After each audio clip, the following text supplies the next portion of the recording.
ഒന്നും അറിവില്ല. സ്വാഭാവികമായിട്ട് ഇവിടെ ശ്രീ പ്രേമേന്ദ്രൻ അദ്ദേഹം നല്ല ഭൂരിപക്ഷത്തിൽ ഇവരറിയാൻ കഴിഞ്ഞത് 18% കാണുന്നത്.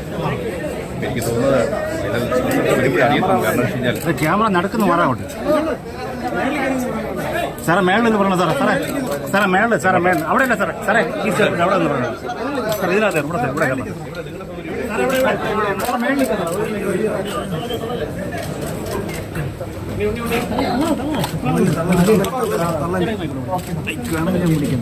കൊല്ലത്തെ കാര്യം പറയണ്ട. ആദ്യം നമുക്കിന്ന് കേരളത്തില് ഒരു ചരിത്രം തിരുത്തി കുറിക്കുന്ന ഒരു നിമിഷമാണ്.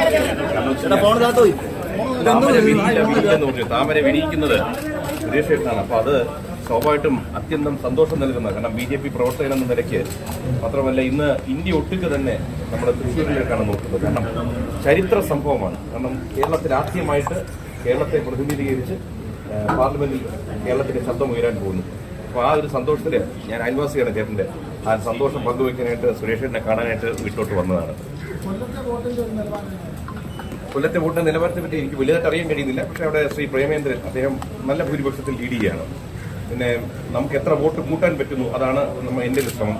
അപ്പോൾ എന്ന് വെച്ചാൽ പാർട്ടിയോടും അങ്ങേയറ്റം നന്ദിയുണ്ട്. കാരണം നമ്മളിലൊരു വിശ്വാസം അർപ്പിക്കുകയാണ്. കാരണം അവിടെ തീർത്തും 10% മാത്രം വോട്ടുള്ള ഒരു മണ്ഡലത്തിലോട്ട് നമ്മൾ അയക്കുന്നു.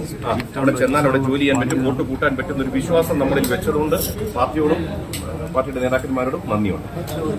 ഇനി ഈ ഒരു സമയം സുരേഷേട്ടന്റെ സമയമാണ്. ഞാൻ അധികം സംസാരിക്കാൻ പാടില്ല. കാരണം ഇവിടെ ഒരു ചരിത്ര മുഹൂർത്തം സിനിമയിൽ മാത്രമല്ല ഇന്ന് ഇന്ത്യൻ രാഷ്ട്രീയത്തിലെ ഹീറോയായി മാറിയിരിക്കുന്നു സുരേഷേട്ടൻ. അത് കാണാൻ നിങ്ങളും കാത്തു നിൽക്കുന്നു, ഞാനും കാത്തു നിൽക്കുന്നു. സുരേഷേട്ടനെ കണ്ടിട്ട് എല്ലാവർക്കും നന്ദി. നമസ്തേ. എല്ലാവിധ പിന്തുണ ഭാരതീയ ജനതാ പാർട്ടിക്ക് തന്ന എല്ലാ മാധ്യമ സുഹൃത്തുക്കൾക്കും സഹോദരങ്ങൾക്കും നന്ദി.